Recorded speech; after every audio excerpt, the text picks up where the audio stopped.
Hi, my name is Ben Seeley. I am a two-time World Othello champion and also the highest ranked player in the USA currently. One of my goals is to help future Americans compete for the World Championship, and so towards that end I'm going to teach you the rules of Othello, also give you a few strategy tips, and also talk a bit about why Othello is such a uniquely enriching game to play. Othello only takes a minute to learn and a lifetime to master, but it will reward you for the rest of your life. Setting up the board is easy. Just flip it over and put the 7 pegs into the holes. This will keep your board from sliding around while you play. When you're done, flip the board back over. Each disc has 2 sides. One is white and the other is black. Place 2 discs with the white side up and 2 with the black side up in the center of the board, like this. Take 28 discs and place them in the tray on one side of the board, and place the other 28 on the other side. All of the discs are identical, so it doesn't matter who gets which. One player will play using the black side of the disc, and the other player will play using the white sides of the disc. The player with black always moves first.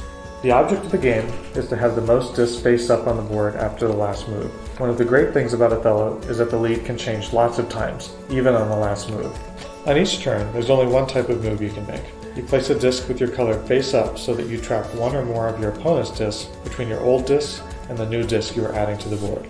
You will then get to flip over every one of your opponent's discs that's in a continuous straight line, horizontally, vertically, or diagonally between the disc you played and every other disc of your color. So, for example, if you play a disc here, you'll get to flip over all of the discs in between the disc you played and this disc. And if you play a disc here, you get to flip over these discs and these discs. Remember, you can only flip over discs that are in a straight line. There are only a few more rules you'll need to know before you can get started. First, if you can't make a move which traps your opponent's disc, you lose your turn. This is called a pass, and your opponent gets to make more moves until you can make your own move. Also, if at any point you can make a move, you must play it. Next, when you flip over discs, you don't get to flip over discs which are trapped in between the discs you've just flipped and other discs you already had on the board. You only get to flip discs that are in a straight line between the disc you just played and a disc that was already on the board.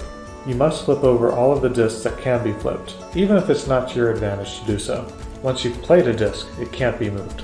If you run out of discs but can still make a move, your opponent has to give you a disc. The game ends when neither you nor your opponent can play another move. Usually every space on the board is filled, but it's possible that there will be some empty spaces. Count up the number of discs with your color face up. The player with the most discs is the winner. Draws are rare, but do happen sometimes.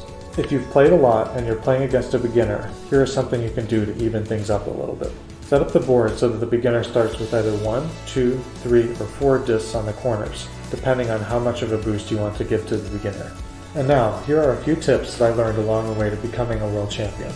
First, the best spaces on the board are the corners. Once you've played a piece in a corner, there's no way your opponent can ever flip it over again, so you get to keep it forever. And then if you get the edge spaces next to the corner, your corner protects those pieces permanently as well. In this way, you can keep building out from the corner. I also want to briefly tell you about the unique gifts Othello offers to everyone at every level of play. The first is that Othello is quite a unique game in how many ways there are to win, and some ways to win are literally the opposite of other ways to win. It helps those of us who play to become more mentally flexible, and it influences us to broaden our view on the many ways we can win at life. In my experience, Othello players are generally quite successful, and in quite a large variety of ways, and that's fun. Othello also rewards seeing the whole and not just the parts, because in every Othello position, everything is connected, just like life. And Othello helps us to see that it doesn't matter how much we sacrifice in the short term, because we can still finish with a lot at the end. Playing Othello is one of the most fun ways we can experience these gifts for ourselves. Thanks for watching.